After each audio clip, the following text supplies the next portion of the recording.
സർവോപരിനാരിയുമായ നിന്റെ തന്തയുടെ എല്ലിൻ പൊടിയും മാംസം കത്തിയ ചാരങ്ങളും പവിത്രയായ നദിയിൽ വിടരുത്, അത് കളങ്കപ്പെടും. എന്റെ ഷോ ഞാനിവിടെ ആരംഭിക്കാം. ഞാൻ കുറച്ച് ആരംഭിക്കുന്ന താരങ്ങളെ ഇമിറ്റേറ്റിംഗ് ആണ്. ഞാൻ ആദ്യം ഇമിറ്റേറ്റ് ചെയ്യാൻ പോകുന്ന താരം ആരെന്ന് ചോദിച്ചാൽ മലയാള സിനിമയിലെ ഒരു രാജാവാണ്. അതാരെന്ന് ചോദിച്ചാൽ ചിലർക്ക് ഊഹിക്കാൻ പറ്റും.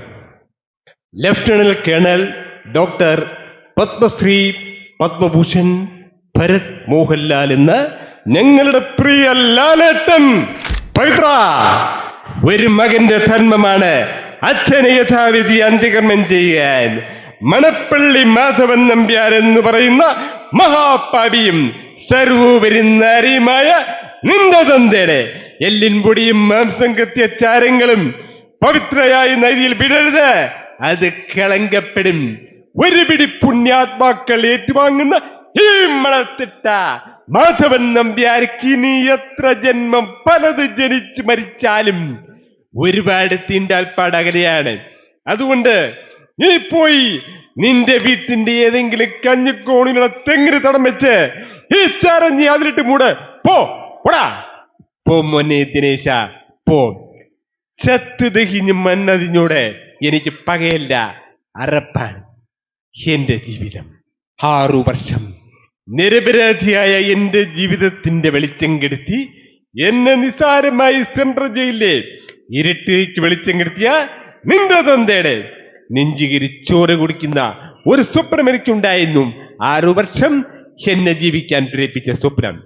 കാലമയാളെ ഈ മൺകുടത്തിലാക്കി എന്റെ മുമ്പിൽ കൊണ്ടുവന്നു. പുറങ്കാലുകൾ ചവിട്ടി തെറിപ്പിക്കും ഞാനത്. അനുമതി പോ. പവിത്ര, ഇന്ദുചൂടൻ ഇന്നൊരു വ്യക്തിയല്ല. നീ കണ്ടോ, നിനക്ക് ജയിക്കാനാവില്ല പവിത്ര. ശേഷക്രി ജയം വന്നവരെല്ലാവർക്കും കൂടി കൂട്ടക്രി നടത്തുവ. അനുമതി നീ പോ. മോനെ ദിനേശ, ഇത് വെറും അതിമോഹം. അതിമോഹമാണ് ദിനേശ, അതിമോഹം. എന്റെ അച്ഛൻ നിന്റെ ചിതകട കാത്തിരിക്കുന്നുള്ള നിന്റെ ഈ മോഹം അത് തെറ്റായിരുന്നു എന്ന് ബോധ്യപ്പെടുമ്പം നീ വാ. എന്റെ അച്ഛന്റെ കാൽവരലിലെ 2 3 നഖം വെട്ടി ഞാൻ നിനക്ക് തരാം. നീ കൊണ്ടുപോയി ചന്ദനമുട്ടിയിൽ വെച്ച് കത്തിച്ച് ആശ തീർക്കാം. നിനക്ക് ആശ തീർക്കാം. 6 വർഷത്തെ ഇടവേള കഴിഞ്ഞ് ഇന്ദുചൂടൻ വന്നിരിക്കുന്നു. പുതിയ കളികൾ കാണാനും പിന്നെ ചിലത് കാണിച്ച് പഠിപ്പിക്കാൻ. നീ പോടാ ഒരു ദിനേശ.